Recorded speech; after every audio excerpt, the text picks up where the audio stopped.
बहुत आभारी हूं। एक तरह से एनडीए श्रद्धेय अटल जी की एक और विरासत है जो हमें जोड़े हुए है। एनडीए के निर्माण में आडवाणी जी ने भी बहुत अहम भूमिका निभाई थी और वो आज भी हमारा मार्गदर्शन कर रहे हैं। हमारे प्रकाश सिंह बादल जी हों, बाला साहब ठाकरे जी हों, जॉर्ज फर्नांडिस जी हों, रामविलास पासवान जी हों, अजीत सिंह जी हों, शरद यादव जी हो, सभी ने अपनी अपनी तरह से एनडीए को मजबूती देने का काम किया। आज प्रकाश सिंह बादल जी और बाला साहब ठाकरे जी के सच्चे अनुयायी भी हमारे बीच में हैं। हाल में ही एनडीए के गठन के 25 साल पूरे हुए हैं।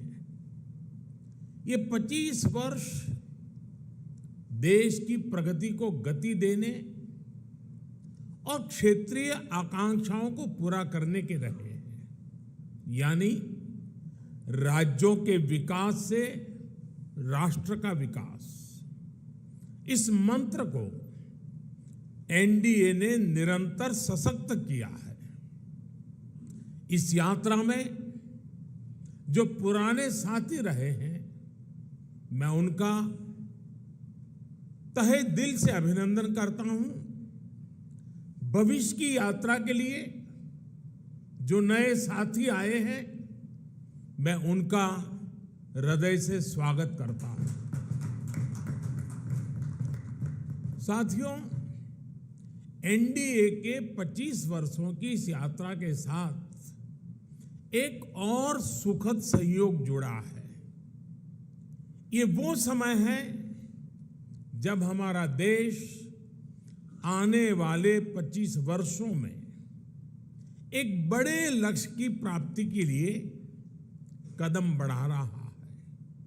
ये लक्ष्य विकसित भारत का है, आत्मनिर्भर भारत का है। कोटि कोटि भारतीय आज नए संकल्पों की ऊर्जा से भरे हुए हैं। इस महत्वपूर्ण कालखंड में एनडीए की बहुत बड़ी भूमिका है। एक तरह से ये नई ऊर्जा से भरी हुई त्रिशक्ति है। एन से न्यू इंडिया के लिए, डी से डेवलप्ड नेशन के लिए, ए से aspiration of people and region के लिए। आज देश का गरीब, देश का मध्यम वर्ग, देश के युवा, महिलाएं, दलित, पीड़ित, शोषित, वंचित, आदिवासी, सभी का विश्वास एनडीए पर है। हमारे जो समाजशास्त्री हैं, राजनीति शास्त्री हैं और अर्थशास्त्री हैं, वो भी भारत के विकास के लिए एनडीए को एक पॉजिटिव फोर्स के रूप में देख रहे हैं। हमारा संकल्प पॉजिटिव है, एजेंडा पॉजिटिव है, भावना पॉजिटिव है और हमारा रास्ता भी पॉजिटिव है। मैं अक्सर कहा करता हूं कि सरकारें बहुमत से बनती हैं, लेकिन देश सबके प्रयास से चलता है। इसलिए आज जब हम विकसित भारत के निर्माण में जुटे हैं, तब एनडीए सबका प्रयास की इस भावना का प्रतिनिधित्व कर रहा है। साथियों, हमारे देश में राजनीतिक गठबंधनों की एक लंबी परंपरा रही है, लेकिन जो भी गठबंधन नेगेटिविटी के साथ बने वे कभी भी सफल नहीं हो पाए। कांग्रेस ने 90 के दशक में देश में अस्थिरता लाने के लिए गठबंधनों का इस्तेमाल किया। कांग्रेस ने सरकारें बनाई, सरकारें बिगाड़ी। इसी दौर में 1998 में एनडीए का गठन हुआ था। लेकिन एनडीए क्यों बना? क्या तब सिर्फ सरकार बनाना या सत्ता हासिल करना ही एनडीए का लक्ष्य था? आप भी जानते हैं ऐसा नहीं था। एनडीए किसी के विरोध में नहीं बना था। एनडीए किसी को सत्ता से हटाने के लिए नहीं बना था, बल्कि एनडीए का गठन देश में स्थिरता लाने के लिए हुआ था। और जब देश में स्थिर सरकार होती है तो देश वो फैसले करता है जो कालजयी होते हैं, देश की दिशा बदलने वाले होते हैं। ये हमने अटल जी के कार्यकाल के दौरान भी देखा और ये पिछले 9 वर्षों में भी हम बार बार देख रहे हैं। भारत में स्थिर और मजबूत सरकार होने से आज पूरे विश्व का भारत पर भरोसा बढ़ा है। साथियों, एनडीए की एक और विशेषता रही है। जब हम विपक्ष में थे तब भी हमने हमेशा सकारात्मक राजनीति की। हमने कभी नकारात्मक राजनीति का रास्ता नहीं चुना। हमने लोकतंत्र को मजबूत करने के लिए अपना हर दायित्व निभाया। हमने विपक्ष में रहकर सरकारों का विरोध किया, उनके घोटालों को सामने लाए, लेकिन कभी जनादेश का अपमान नहीं किया। हमने सरकारों का विरोध करने के लिए कभी भी विदेशी मदद नहीं मांगी। हम विपक्ष में रहे, लेकिन हमने देश के विकास में न रोड़े अटकाए और ना ही रुकावट बने। आजकल हम देखते हैं कि केंद्र सरकार की योजनाओं को विपक्ष की कई राज्य सरकारें अपने यहां लागू नहीं होने देती। अगर ये योजनाएं लागू होती भी हैं तो उन्हें रफ्तार नहीं पकड़ने दी जाती। ये लोग सोचते हैं कि अगर उनके राज्यों में गरीबों को केंद्र की योजना का लाभ मिल गया तो कैसे काम चलेगा, उनकी राजनीति कैसे चलेगी। मुझे याद है, गरीबों के घर के लिए, हर घर जल के लिए, आयुष्मान भारत योजना के लिए कितनी ही बार विपक्ष के मुख्यमंत्रियों को मुझे चिट्ठियां लिखनी पड़ती है, लेकिन ये लोग गरीब के कल्याण को भी राजनीतिक नफा नुकसान से ही तोलते रहे। साथियों, जब गठबंधन सत्ता की मजबूरी का हो, जब गठबंधन भ्रष्टाचार की नीयत से हो, जब गठबंधन परिवारवाद की नीति पर आधारित हो, जब गठबंधन जातिवाद और क्षेत्रवाद को ध्यान में रखकर किया गया हो, तो वो गठबंधन देश का बहुत नुकसान करता है। 2014 से पहले की गठबंधन सरकार का उदाहरण हमारे सामने है। तमाम उठापटक के बीच वो गठबंधन सरकार किसी तरह अपने 10 साल खींच पाई। लेकिन देश को क्या मिला? प्राइम मिनिस्टर के ऊपर भी एक आला कमान, पॉलिसी पैरालिसिस, निर्णय लेने में अक्षमता, भांति भांति के पावर सेंटर्स, अव्यवस्था और अविश्वास, खींचतान और करप्शन, लाखों करोड़ों के घोटाले। आपको याद होगा, जब भी पिछली सरकार के कुशासन पर सवाल उठते थे तो गठबंधन की मजबूरियां गिनाई जाती थी। बहाना एक ही, गठबंधन के कारण। क्रेडिट लेने के लिए तो हर कोई आगे आता था, लेकिन जैसे ही कुछ गड़बड़ होती थी तुरंत अपने सहयोगियों पर दोष मढ़ दिया जाता था।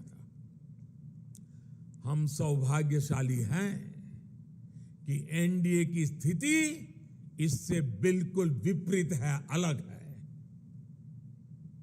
हमारे लिए गठबंधन मजबूरी का नहीं बल्कि मजबूती का माध्यम है। एनडीए कोएलिशन कंपल्सन्स का नहीं बल्कि कोएलिशन कॉन्ट्रिब्यूशंस का प्रतीक है। क्रेडिट भी सबका है, दायित्व भी सबका है। एनडीए में कोई भी राजनीतिक दल बड़ा और कोई भी राजनीतिक दल छोटा नहीं है। हम सभी एक लक्ष्य के लिए आगे बढ़ रहे हैं। आपने देखा है, 2014 हो या फिर 2019, भाजपा को बहुमत से अधिक सीटें मिली, लेकिन सरकार एनडीए की ही रही, एनडीए की भागीदारी बनी रही। साथियों, एनडीए के गठन से लेकर ही हमारा संकल्प समाज के अंतिम व्यक्ति तक पहुंचने का रहा है। जो वंचित है, जो शोषित है, उसको सशक्त करना हमारी प्राथमिकता है। आज देश की जनता देख रही है कि एनडीए में कौन कौन से दल हैं। एनडीए में जितने भी दल हैं, वे समाज के ऐसे वर्गों के बीच काम करते हैं जो वंचित रहे हैं, शोषित रहे हैं। हमारे समूह में गांव, किसान, दलित, पिछड़े, आदिवासियों के बीच काम करने वाले ये सारे नेता यहां हैं। एनडीए में जो दल हैं वो ऐसे क्षेत्रों में काम करते हैं जिनकी पहले दिल्ली में सुनवाई तक नहीं होती थी। एनडीए एक प्रकार से क्षेत्रीय आकांक्षाओं का बहुत ही खूबसूरत इंद्रधनुष है। एनडीए देश के लिए, देश के लोगों के लिए समर्पित है। एनडीए की विचारधारा है nation first, security of nation first. NDA की विचारधारा है प्रोग्रेस फर्स्ट। एनडीए की विचारधारा है एम्पावरमेंट ऑफ पीपल फर्स्ट।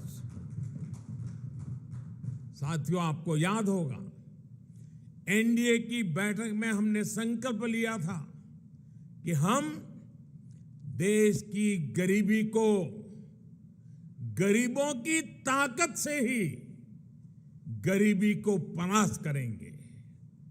इसलिए इन वर्षों में हमारा सबसे ज्यादा जोर गरीबों को सशक्त करने पर रहा। हमने श्रमयोगी को सम्मान दिया, डिग्निटी ऑफ लेबर पर बल दिया। हमने गरीब को सुरक्षा का एहसास दिया। हमने गरीब को यह विश्वास दिया कि आपके हर प्रयास के पीछे एनडीए सरकार एक भरोसेमंद साथी की तरह आपके साथ खड़ी है। जैसे किसान को अगर सही बीज और खाद पानी मिल जाए तो वो पैदावार का रिकॉर्ड बना देता है, वैसे ही हमने गरीबों को सशक्त करने के लिए उन्हें हर संभव मदद की। इसका परिणाम क्या आया? अभी नीति आयोग की सबसे ताजा स्टडी आई है, आप में से कुछ मित्रों ने उसका उल्लेख भी किया। इस स्टडी के मुताबिक 2015-16 के बाद के 5 वर्षों में ही 13.5 करोड़ लोग गरीबी रेखा से बाहर आ गए हैं।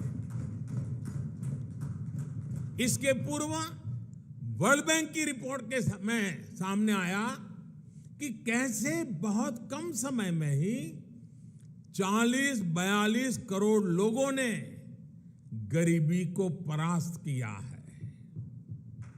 आईएमएफ के मुताबिक एक्सट्रीम पॉवर्टी यानी अति गरीबी भी भारत में खत्म होने की कगार पर है। ये आईएमएफ का रिपोर्ट कह रही है। साथियों, यहां एनडीए के आप सभी साथी तो जमीन से जुड़े लोग हैं। आप देखिए, जब किसी गरीब को पक्का घर मिलता है तो ये सिर्फ एक छत की जरूरत पूरा नहीं करता, बल्कि ये उस परिवार को सुरक्षा कवच देता है, उसके सपनों को पंख देता है। जब गरीबों को बैंक लोन देने के लिए सरकार अपनी तरफ से गारंटी देती है, तब उनको एक साथी मिलता है, एक सहारा मिलता है। और ऐसे में प्रगति के लिए, तरक्की के लिए उनके प्रयास 2 गुने हो जाते हैं। जब गरीब को हम मुफ्त इलाज का भरोसा देते हैं तो उससे एक परिवार ही नहीं बल्कि उसके आने वाली पीढ़ियों का भविष्य भी सुरक्षित हो जाता है। आप सभी जानते हैं कि पहले जब गरीब परिवार में बीमारी आती थी तो उसके पास 2 ही विकल्प होते थे, या तो अपनी आंखों के सामने अपनों को जीवन के लिए संघर्ष करते देखें, या फिर मकान, दुकान, खेत, खलिहान जो भी थोड़ा बहुत पास में हो उसे बेचें या गिरवी रखें। पीढ़ी दर पीढ़ी गरीब को गरीब रखने के इस कुचक्र को भी एनडीए सरकार की अनेक योजनाओं ने तोड़ दिया है। गांधी जी से लेकर बाबा साहब आंबेडकर और लोहिया जी तक सभी ने जिस सोशल जस्टिस की, सामाजिक न्याय की अवधारणा की थी, और मैं समझता हूं हम जो कर रहे हैं वो यही सच्चा सोशल जस्टिस है, सामाजिक न्याय। एनडीए सरकार ने वोट बैंक की राजनीति को विकासवाद की राजनीति में बदला है। ये एनडीए शासन ही है जिसमें छोटे किसानों, रेहड़ी पटरी, फुटपाथ वालों को पहली बार मदद मिल रही है। हमारे विश्वकर्मा साथियों को भी पहली बार ये विश्वास मिला है कि उनके लिए भी कोई सरकारी योजना बन सकती है। साथियों, गरीबी से भारत की इस लड़ाई का एक और पक्ष है। आप सब ये भी जानते हैं कि पहले हमारी माताओं बहनों के नाम पर प्रॉपर्टी खरीदने का चलन कम ही था। वे एक प्रकार से घर के, समाज के आर्थिक फैसलों से कटी हुई थी। देश की आधी आबादी और परिवार को चलाने वाली ताकत का जब ये हाल हो तो गरीबी से पार पाना आसान कैसे हो सकता था। अब जब बहनों के नाम बैंक अकाउंट खुले, उनके नाम पर घरों की रजिस्ट्री हुई, उनके नाम पर ऋण मिलने लगे, तो एक नया सामर्थ्य समाज में पैदा हुआ। मुद्रा योजना की सबसे बड़ी लाभार्थी हमारी बहनें हैं। स्टार्टअप इंडिया की सबसे बड़ी लाभार्थी हमारी बेटियां हैं। जो देश में 9 करोड़ स्वयं सहायता समूह बने हैं, उनकी सबसे बड़ी लाभार्थी गांव में रहने वाली दलित, पिछड़े, आदिवासी समाज की बहनें हैं। मैं पिछले दिनों मध्य प्रदेश गया था, एक आदिवासी गांव में गया था। वहां ये स्वयं सहायता समूह की आदिवासी बहनों से मिलना हुआ। जितने समूह थे, उन्होंने कहा अब तो हमारी पहचान है, हम लखपति दीदी हैं। हमारा कारोबार इतना है कि आज हम लखपति बन गए हैं। ये बहुत बड़ा परिवर्तन है साथियों, एनडीए सरकार ने महिलाओं के कल्याण को, उनकी तकलीफ कम करने को सर्वोच्च प्राथमिकता दी है। जब घर में टॉयलेट बना तो बहनों को सम्मान और सुरक्षा दोनों मिला। जब नल से जल आया, गैस का सिलेंडर आया, तो उनकी परेशानी कम हुई, उनके समय की बचत हुई। इस समय को वो अपने परिवार की आय बढ़ाने में उपयोग कर रही है। ये सिर्फ गरीबी से बाहर निकलने का प्रयास नहीं है, बल्कि वुमेन लेड डेवलपमेंट का रास्ता है, जिसे एनडीए सशक्त कर रहा है। आज डिफेंस से लेकर माइनिंग तक हर सेक्टर को बेटियों के लिए खोल दिया गया है। देश को पहली आदिवासी महिला राष्ट्रपति देने का सौभाग्य एनडीए को मिला है। साथियों, 9 साल में हमने केवल एक लक्ष्य के साथ काम किया है कि हम देशवासियों का, खासकर गरीब और वंचित का जीवन बेहतर बना सके।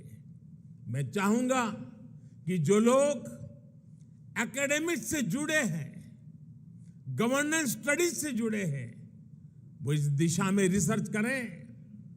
किसी भी सरकार का फ्यूचर विजन क्या है, स्केल ऑफ वर्किंग क्या है, स्पीड ऑफ वर्किंग क्या है, उसकी वर्क स्पिरिट क्या है, इसका मूल्यांकन किया जाए। इन सभी पैरामीटर्स पर एनडीए सरकार का काम न केवल असाधारण साबित होगा, बल्कि एक मॉडल के तौर पर उभरेगा। हम केवल आज की जरूरतों के लिए काम नहीं कर रहे हैं, हम आने वाली पीढ़ियों के भविष्य को भी सुरक्षित बना रहे हैं। मैं आपको एक उदाहरण देता हूं। हमारे लिए बहुत आसान था कि आजादी के 75 साल पूरे होने पर हम भी कोई स्मारक बना देते, दिल्ली में कोई ऐसी इमारत अपने नाम पर खड़ी कर देते थे, या कोई मूर्ति लगवा देते। लेकिन हम देश के कोने कोने में 1 लाख अमृत सरोवर बना रहे हैं। हमारा स्केल, हमारा स्पीड, हमारी स्पिरिट, और इसकी वजह से हमारे काम का स्कोप ये अभूतपूर्व है। हम विकास भी कर रहे हैं और विरासत को भी सहेज रहे हैं। हम मेक इन इंडिया पर भी बल दे रहे हैं और पर्यावरण की रक्षा भी कर रहे हैं। साथियों, हमारी नीयत साफ है, नीति स्पष्ट है और निर्णय ठोस है। एनडीए सरकार ने बीते 9 वर्षों में भ्रष्टाचार के हर रास्ते को बंद करने के लिए हर संभव प्रयास किए हैं। पहले सत्ता के गलियारों में जो बिचौलिए घूमते थे, हमने उनको बाहर कर दिया है।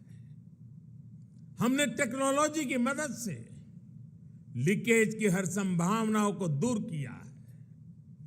जनधन, आधार, मोबाइल, इसकी त्रिशक्ति से हमने करोड़ों फर्जी लाभार्थियों को गरीबों का हक छीनने से रोका है।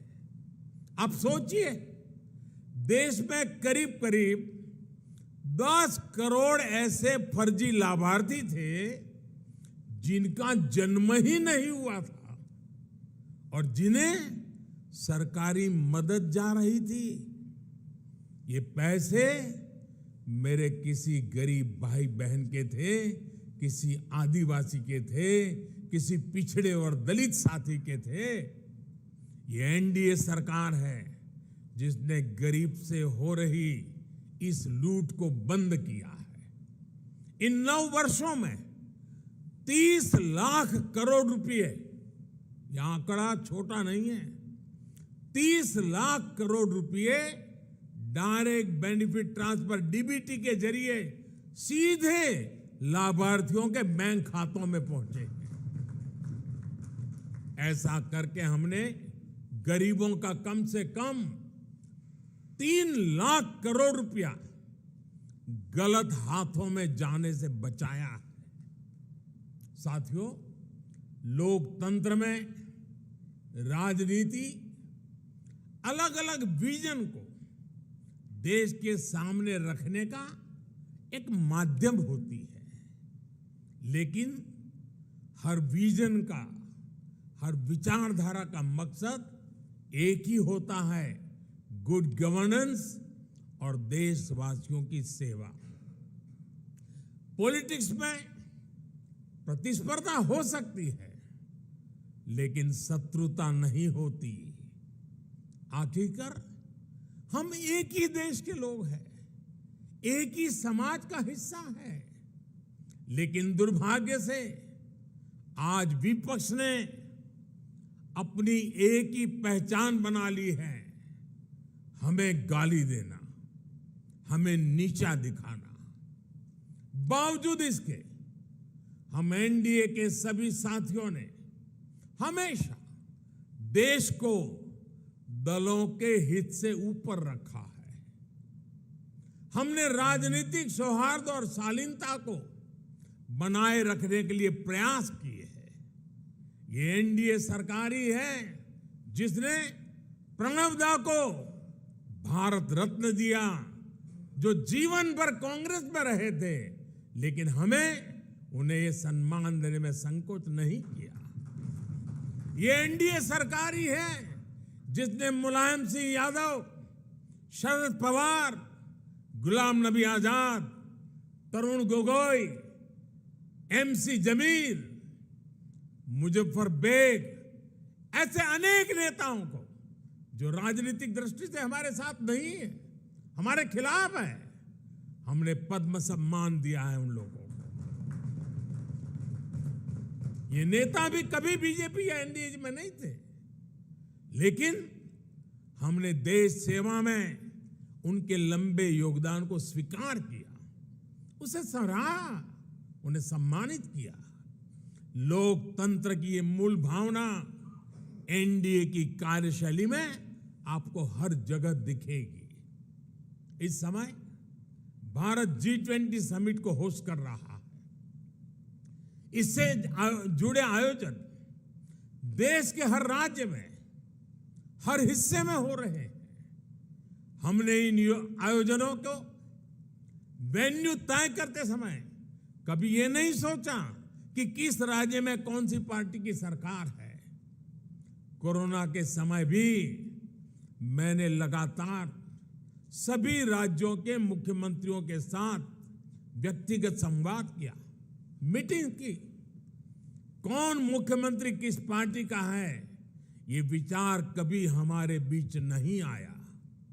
इसी तरह आप उन दिनों को भी याद करिए जब भाषा, लैंग्वेज लोगों को बांटने के एक टूल के तौर पर इस्तेमाल होती थी। लेकिन एनडीए सरकार की सोच देखिए। एनडीए सरकार ने मातृभाषा को बल देना शुरू किया और आज भाषाओं के माध्यम से, मातृभाषा के माध्यम से मेरे युवा डॉक्टर और इंजीनियर बने, इसका अवसर देने का जरिया भाषा बन रही है। हमने हमारी विरासत को, धरोहरों को ग्लोबल बनाने के लिए लगातार प्रयास किए हैं। यहां पर कई हमारे साथियों ने इसका उल्लेख किया। आज योग वैश्विक एकता का एक माध्यम बन गया है। आज मिलेट्स एक ग्लोबल ट्रेंड बन रहा है। श्री अन्न की चर्चा हो रही है और इसका लाभ हमारे हर क्षेत्र के छोटे छोटे किसानों को मिल रहा है। हम देश के लोगों को जोड़ते हैं, वो देश के लोगों को तोड़ते हैं। साथियों, विपक्ष के लोग जिस गलती को बार बार दोहरा रहे हैं वो है देश के सामान्य मानवी की समझदारी को वे लोग अंडर एस्टिमेट करते हैं। लेकिन देश की जनता सब कुछ खुली आंखों से देख भी रही है और समझ भी रही है। जनता देख रही है कि ये पार्टियों क्यों इकट्ठा हो रही है। जनता ये भी जान रही है कि वो कौन सा ग्लू है, गोंद है जो इन लोगों को, इन पार्टियों को जोड़ रहा है। किस तरह छोटे छोटे स्वार्थ के लिए मूल्यों और सिद्धांतों से समझौता किया जा रहा है।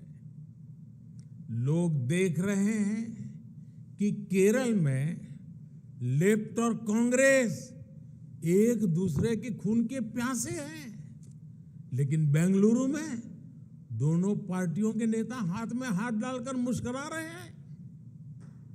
लोग देख रहे हैं कि बंगाल में लेफ्ट और कांग्रेस के नेताओं पर, उनके कार्यकर्ताओं पर टीएमसी हमले कर रही है, लेकिन इनके नेता टीएमसी के खिलाफ कुछ भी बोलने से बच रहे हैं। इसलिए देश के लोग कह रहे हैं कि गलबहियां मिशन नहीं है, मजबूरियां है।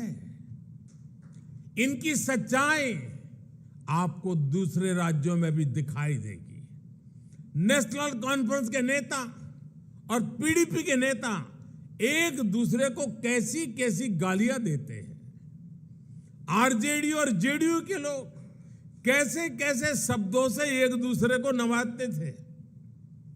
देश की जनता ने यह सब करीब से देखा है और देख रही है। इसलिए इनकी नुरा कुश्ती हो या मजबूरी की दोस्ती, इसकी हकीकत 140 करोड़ देशवासियों के सामने आ चुकी है। साथियों, अपने राजनीतिक स्वार्थ के लिए ये लोग पास पास तो आ सकते हैं, लेकिन साथ नहीं आ सकते। इन्हें अपने कार्यकर्ताओं की भी परवाह नहीं है। ये अपने कार्यकर्ताओं से उम्मीद करते हैं कि जीवन भर जिसका विरोध किया उसका अचानक सत्कार करने लगे। अब ऐसे में इन दलों का कार्यकर्ता खुद भ्रमित है कि करे तो क्या करे। मैं तो आज ये भी कहूंगा कि जो लोग आज मोदी को कोसने के लिए इतना समय लगा रहे हैं, अच्छा होता वो देश के लिए सोचने में, गरीब के लिए सोचने में अपना समय लगाते। हम उनके लिए सिर्फ प्रार्थना ही कर सकते हैं। साथियों, 24 का चुनाव बहुत दूर नहीं है। देश के लोग मन बना चुके हैं कि तीसरी बार फिर एनडीए को ही अवसर देना है।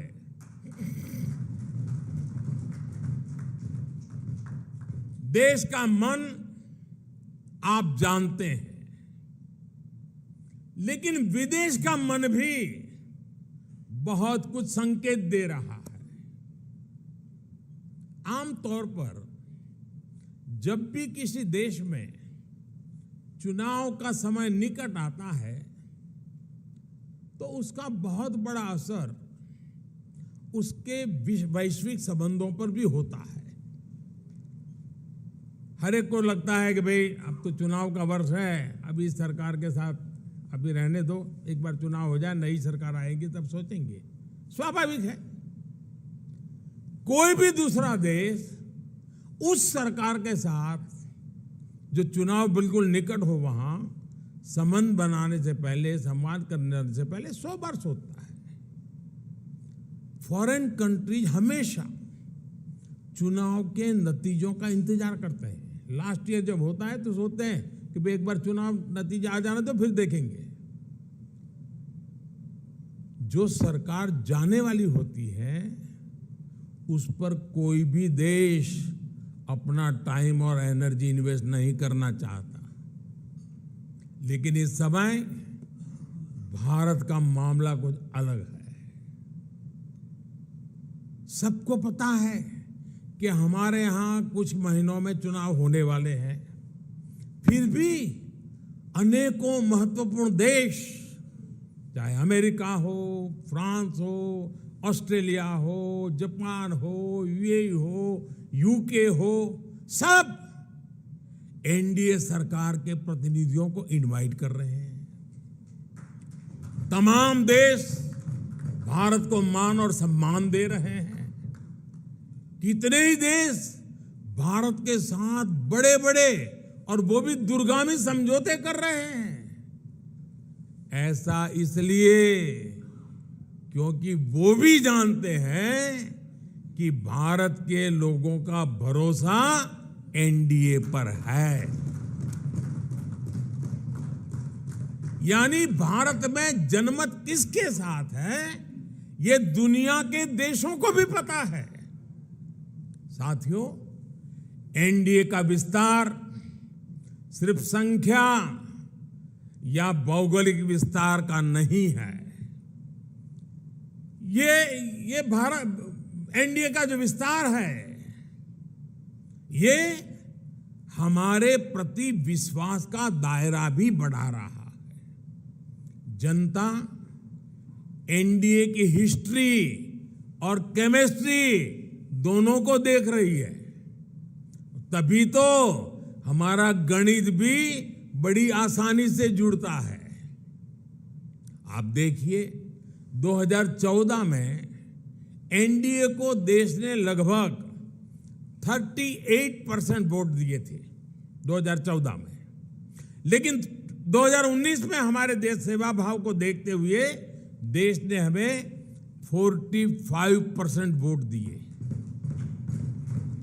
और आपको जानकर के खुशी होगी, इनमें 225 से अधिक सीटें ऐसी थी जो हम जीत करके आए, 225 से अधिक सीटें जहां 50% से अधिक वोट शेयर एनडीए को मिला है।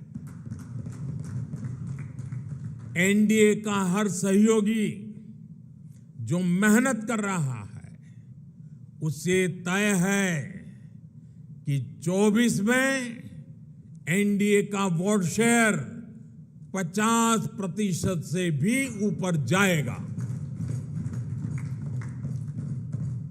आपकी मेहनत रंग लाने वाली है, मैं विश्वास से कहता हूं। आपकी मेहनत बेकार नहीं जाएगी।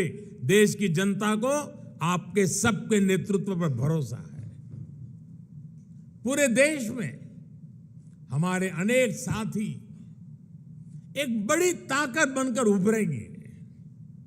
हम हर भूभाग, हर वर्ग, हर समाज को विकसित भारत के मिशन से जोड़ेंगे। साथियों, हमें विकास के मुद्दे पर ही जनता के पास जाना है। हमारा एक ही लक्ष्य है, विकास, भारत का विकास। भारत के कोटि कोटि लोगों की आशा आकांक्षा ही हमारा एजेंडा है।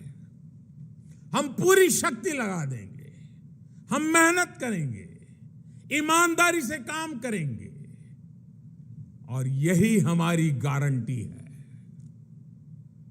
और लाल किले से मैंने कहा था, यही समय है, सही समय है। आज देश में एक माहौल बन चुका है। देश का आत्मसम्मान और आत्मविश्वास आज अभूतपूर्व ऊंचाई पर है।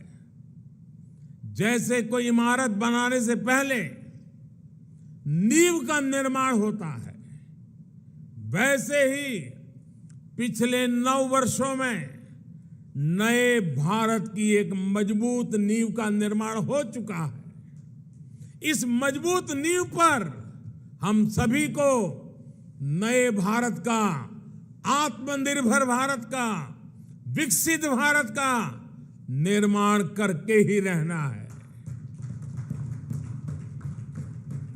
और आपने मुझ पर इतना विश्वास रखा है, इतना प्रेम बरसाया है, इतना स्नेह किया है।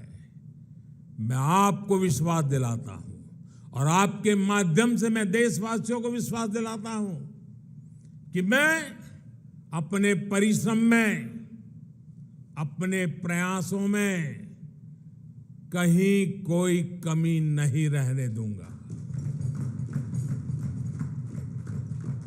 मुझसे गलती हो सकती है, लेकिन बदनीयत से मैं दूर रहूंगा, बदनीयत से कोई काम नहीं करूंगा।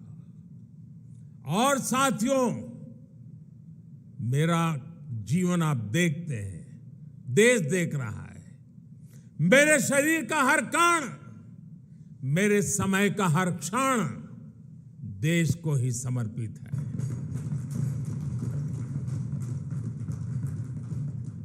आपका ये विश्वास, आपके ये आशीर्वाद, ये मेरी ऊर्जा है। और साथियों, आप सब कह रहे थे कि 2014 में देश की इकोनॉमी 10वें नंबर पर थी, आज 5वें नंबर पहुंची है। और मैं आपको विश्वास दिलाता हूं, एनडीए के तीसरे टर्म में इस देश की इकोनॉमी दुनिया में तीसरे नंबर पर होके रहेगी। हर सपने संकल्प है और हर संकल्प सिद्धि के लिए हम जी जान से जुटे हुए लोग हैं, समर्पित भाव से जुटे हुए लोग हैं। और आज जिस उमंग और उत्साह से आपको एक एक की बात जो मैंने सुनी, मेरे लिए भी बड़े प्रेरक थी, उत्साहवर्धक थी। आपका विश्वास, विजय का विश्वास, जन सामान्य की सोच को बखूबी व्यक्त करने का आपका तरीका वाकई प्रभावित करने वाला था। मैं मानता हूं कि 25 साल की यात्रा की आज की ये महत्वपूर्ण बैठक, 25 साल बाद देश जब 100 साल की आजादी मनाएगा, हमारे सामने भी 25 साल का नक्शा है। दोस्तों, देश जब अमृत महोत्सव मना रहा है तो हमें सेवा करने का मौका मिला है। और आप लिख के रखिए, यही लोग हैं, यही लोग हैं। जब देश 100 साल की आजादी का पर्व मनाएगा, आप ही के परिश्रम से, आप ही के पुरुषार्थ से, आप ही के नेतृत्व से यह संभव होने वाला है, ये मैं साफ देख रहा हूं। दोस्तों, इस विश्वास के साथ मैं फिर एक बार आप सभी का इस बैठक में आने के लिए, एनडीए को सशक्त करने के लिए मैं हृदय से बहुत आभार व्यक्त करता हूं। जो सुझाव आए हैं, उन सुझाव को नड्डा जी और उनकी टीम जरूर उसको पूरा करेगी। साथियों, पिछले 9 साल में मेरी व्यस्तता के कारण शायद कभी आप में से किसी ने संपर्क करने का प्रयास किया हो और मैं न कर पाया हूं। हो सकता है इस 9 साल में मेरे प्रवास के दरमियान शायद एसपीजी सिक्योरिटी का कारण आपको उचित स्थान न मिला हो सकता है किसी इनविटेशन कार्ड में आपका नाम रह गया हो। 9 साल में ऐसा बहुत कुछ हो सकता है, लेकिन आपने कभी भी शिकायत नहीं की, आपने कभी भी मन में बुरा नहीं माना। गलतियां हुई होगी, कभी कभी तो मेरे ध्यान में भी आई है कि कार्यक्रम के बाद पता चलता, अरे वो तो वहां खड़े थे, उनको यहाँ होना चाहिए था। लेकिन उसके बावजूद भी आपका प्रेम कभी कम नहीं हुआ। साथियों, ये विश्वास मेरी बहुत बड़ी ताकत है, मेरी बहुत बड़ी पूंजी है, और आप ही के भरोसे, आप ही के साथ चलने का मुझे एक बहुत अनुभव भी मिलता है, आनंद भी मिलता है। मैं फिर एक बार आप सभी साथियों का हृदय से आभार व्यक्त करता हूं, और मैं विश्वास दिलाता हूं कि हम देश की आशा आकांक्षाओं को पूरा करने में एक टीम बन करके, एकता के साथ, एकजुटता के साथ, आत्मविश्वास के साथ, संकल्प के साथ चल पड़ेंगे, विजयी होके रहेंगे। जनता के आशीर्वाद पूर्व बाहर मिलते रहेंगे। अपने कर्तृत्व के कारण, समर्पण के कारण, ध्येय निष्ठा के कारण, जनता के प्रति हमारे लगाव के कारण ये सब संभव होने वाला है। जनता जनार्दन है, जनार्दन में मेरा विश्वास है, उस विश्वास से परिणाम निश्चित है। फिर एक बार आप सबका बहुत बहुत धन्यवाद। नमस्कार।